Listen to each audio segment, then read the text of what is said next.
નમસ્કાર, આપ જોઈ રહ્યા છો નેશન પ્લસ ન્યૂઝ. હું છું આપની સાથે હિરલ પંડ્યા. સ્વચ્છ ભારત અભિયાનને સાર્થક કરવા અને વડોદરા શહેરના જાહેર રસ્તાઓને દબાણ મુક્ત કરવા માટે વડોદરા મહાનગરપાલિકાએ આજે એક મોટી અને કડક કાર્યવાહી હાથ ધરી છે. શહેરના કિશનવાડીથી યાકુતપુરા રોડ પર રસ્તા પર આડેધડ વાહનો પાર્ક કરીને દબાણ ઊભું કરનાર અને ગંદકી ફેલાવનાર ગેરેજ સંચાલકો સામે પાલિકા તંત્ર ત્રાટક્યું હતું. વડોદરાને સ્વચ્છ અને સુઘડ બનાવવાના દાવા વચ્ચે જાહેર રસ્તાઓ પર દબાણ કરનારા તત્વો સામે પાલિકાએ હવે લાલ આંખ કરી છે. કિશનવાડીથી યાકુતપુરા રોડ પર લાંબા સમયથી રસ્તાની બંને બાજુ ગેરેજ સંચાલકો દ્વારા વાહનો ખડકી દઈને ટ્રાફિકને નડતરરૂપ દબાણ કરવામાં આવતું હતું. સાથે જ ઓઇલ અને અન્ય કચરો ફેંકીને ભારે ગંદકી કરાતી હતી.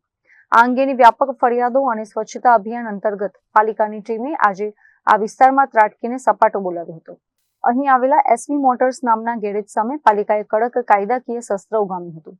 જાહેર માર્ગ પર આડેધડ દબાણ અને કચરો કરવાના ગુના બદલ ગેરેજ સંચાલકને ઓન ધ સ્પોટ ₹50,000નો આકરો વહીવટી દંડ ફટકારવામાં આવ્યો હતો. પાલિકા ડેપ્યુટી મ્યુનિસિપલ કમિશનરના સીધા માર્ગદર્શન હેઠળ થયેલી આ કાર્યવાહીમાં ગેરેજ સંચાલકને માત્ર દંડ જ નથી કરાયો, પરંતુ 12 કલાકનું કડક અલ્ટિમેટમ પણ આપવામાં આવ્યું છે. તંત્રએ સ્પષ્ટ ચેતવણી આપી છે કે જો આજના દિવસ દરમિયાન રસ્તા પરથી તમામ નડતરરૂપ વાહનો અને સ્ક્રેપ દૂર કરવામાં નહીં આવે તો પાલિકાની ટીમ તમામ વાહનોને ક્રેન દ્વારા ટોઈંગ કરીને જપ્ત કરી લેશે. પાલિકાના આ એક્શન મોડ અને આકરા વલણને પગલે કિશનવાડી અને યાકુતપુરા રોડ પરના અન્ય ગેરકાયદેસર દબાણકર્તાઓમાં ભારે ફફડાટ વ્યાપી પડ્યો છે. વડોદરા મહાનગરપાલિકામાં સ્વચ્છ ભારત મિશન હેઠળ વિવિધ જગ્યાએ સફાઈ અભિયાન ચાલી રહ્યું છે.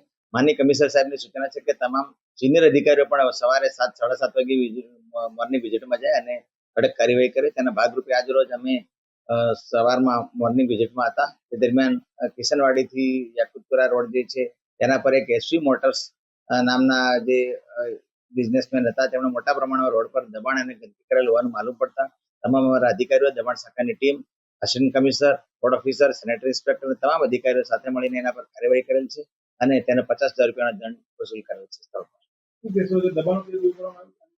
ચોક્કસથી તેઓને દબાણ જે પેનલ્ટી છે વસૂલ કરવામાં આવી છે અને દબાણ દૂર કરીને આજના દિવસમાં નોટિસ આપી છે. આજના દિવસમાં જો દબાણ નહીં દૂર થાય, તમામ 11 વ્હીકલ એને મૂકી રાખેલા હતા, એ નહીં દૂર થાય તો કાલે ટોઈંગ કરીને અમે કોર્પોરેશન જમા લઈ લેશે.